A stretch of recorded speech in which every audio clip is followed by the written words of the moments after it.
Hey, welcome to the Get in the Mix isolation videos. In today's isolation video, we're going to be taking a look at the Arturia Keystep, the intelligent keyboard from the guys at Arturia. We're going to be taking a look at its main features, giving them an overview, a little tutorial, and really just taking it for a spin. So let's dive right in. The first thing we're going to want to do is to get the unit set up properly and working with our DAW. So I'm going to click onto Ableton and head to our preferences, and inside the preferences we're going to have a look at MIDI. Now we can see here that my Arturia Keystep has already been set up, ready to go, but you just want to make sure that all of these on buttons are on. Now the middle one is only needed if you want to sync up your device with the BPM of the track inside of Ableton. You can of course use the rate dial to do that manually, but you'll need to change the settings accordingly. On the back of the unit is two little dip switches that correlate to what sync settings you've got set up, whether it be from an external bit of hardware, whether it be from your DAW or the device's internal rate. More on rate and internal rates later, but for now we're going to have it linked up to our DAW so that everything is in time and that we can play something in with the track that we've got running. I think the first feature we'll have a look at is the Arpeggiator feature. So you might notice we have a little switch up the top here. One says ARP, one says sequence. So we're going to make sure that we're on our ARP settings. Then we have this sequence/ARP mode dial, which around the dial you can see various different arpeggiator modes, whether it's an up, so it goes up the scale, down the scale, random order, order of the notes that you played them, up twice, various different settings for your arpeggiator. Now today, for the first thing, I've got a really simple, and what I want to do is create a nice little arpeggiator to go over the top of a little kind of hip hop track that I've been working on. So I'm going to select my arpeggiator mode, which in this case I think I'm going to be happy with up, but we can always change that as we go. And we're going to select the time division of the arpeggiator. I'm going to go for 8th notes. And we're going to completely disregard the rate because we have synced our device up to Ableton Live. Now of course if we weren't syncing, then this would then affect the rate, so basically the speed of our arpeggiator. The next thing to do would be to choose the free notes. So let's have a little listen to my track.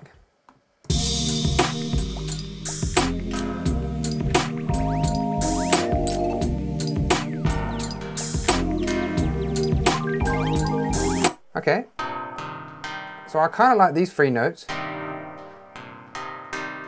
So I'm going to simply press record because we're going to record those notes straight in.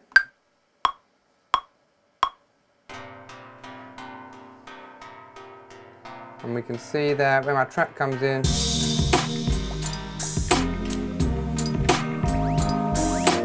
and as I change the rate,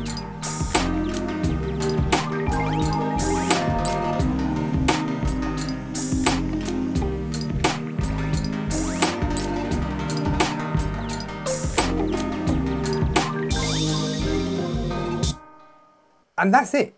All those notes have recorded directly inside of our DAW, and now we can play inside of our DAW and preview those notes again. So let's have a little listen back. So you can tell that the time division that I was using changed as I flicked between 16th notes, 32nd notes, and 8th notes. As I said, I was happy with up. And that's really all there is to the arpeggiator mode. It's not complicated, it's not hard, and right off the bat, we've got something on the go. What is worth noting are the gate and swing modes. So you'll notice that various buttons on the keyboard have a doubled up feature where you hold shift and press a button to enact that sound. Now where we were doing that arpeggiator, I could hold shift, press this key here, and now we're going to have a 53% swing on those notes. So let's hear that again. You can hear that they're no longer bang on time. Let's put a real 75% swing on that. So you can really already tell that there's a lot of, it sounds not so robotic, not so straight.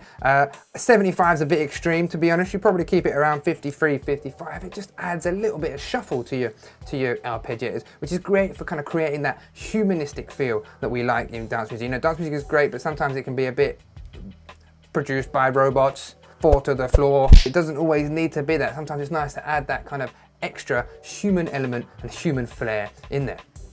So that's the first mode covered. Before we move on to the sequence code, let's cover the chord mode. So when we're using any any sound. I'm going to switch to a simple piano sound. What we can do is we can save a chord and pitch it up the keyboard. So if I simply hold Shift and hold, you can see that my hold button starts to flash. I can then choose my notes for the chord, then let go of hold. Now when I press this key, I have the whole chord based on one key. Now it's worth noting that it defaults to the lowest note of the chord that you played will be where the initial pitch of that chord. So this is the chord that I play. If I play it here, it pitches up as we go. This is really great to get in some kind of simple one chord shots down, and particularly useful in kind of like jazzy, soulful house and stuff where you might be like, let's put some drums with that. And again, that pitches all the way up the keyboard. A note on each chord. Simply hold Shift and hold to come out of our note mode. Now, for the slightly more complicated aspect of this device, let's take a look at the sequence mode. So if I flick up to sequence, you can see that we have 8 sequence banks in which we can save our sequences in.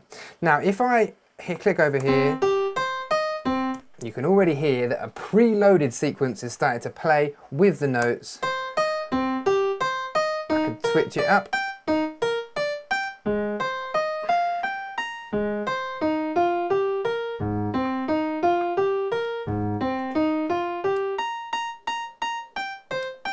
Loads of different sounds there, loads of different sequences of notes already pre-programmed in there.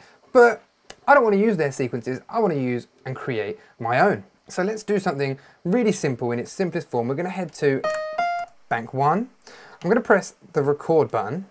And now, when I press play, I'll be able to enter in some notes. So if I simply press my 3 notes, dum, dum, dum, it's probably going to create some sort of an arpeggiator, but like as if I've made it myself. So let's press play there.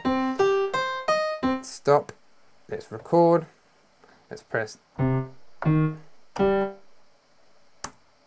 Now press play. And you can see that it's popped those 3 notes into there. But maybe I want a rest in between each note. Well, that's where this handy little button rest/tie comes in. So if I come off that, go back on, press stop and record again so that we can redo that. And if this time in between each note, I press the rest button, we're now going to have a rest in between each of those notes. So let's play that again.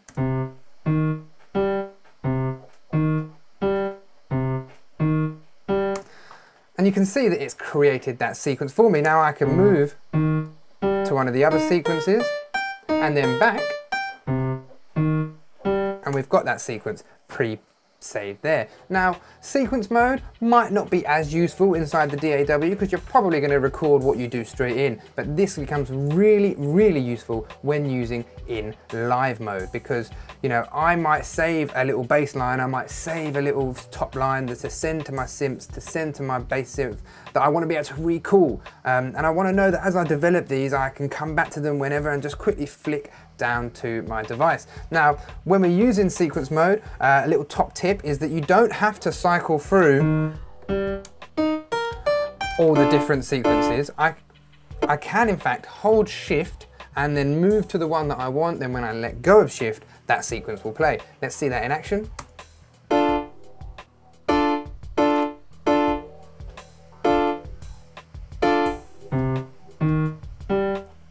And we can see that there was a nice seamless transition between the original sequence and the new sequence. So we've really covered all the basics there, and as we can see, you know, we've just used a simple arpeggiator to add that extra layer into our track.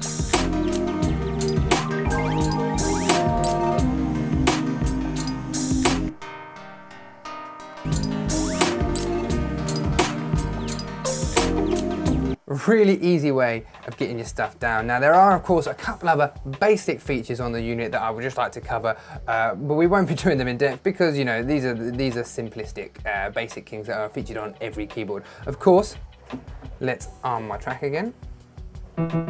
We have a note transpose. Really sensitive, really nice touch sensitive there. And of course we have a mod wheel. which in this case, there's nothing to mod. Let's see if there's something to mod on our synth over here.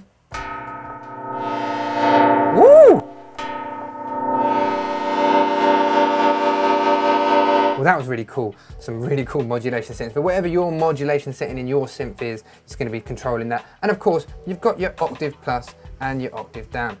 Now, as I said before, this unit works great with Ableton, great with Logic, great with whatever your DAW is, but also is particularly special for hardware gear. So you saw how easy it was to use this device to get some great ideas off the flow. Now today we were using this with Ableton, but really the full power of this beast is unleashed when we start using it with kind of outboard hardware gear. This has got a load of output, CV, MIDI, all sorts to connect up to your various devices and send sequences and arpeggiators and just general note information to your devices on the fly. And the great thing about this is that it can link up to multiple devices at a time, and you can obviously switch and change between which MIDI channels that's operating on. So I hope you've enjoyed today's video, and as always, like if you like, dislike if you dislike, chuck us a comment in the comment section and be sure to subscribe and make sure to get in the mix.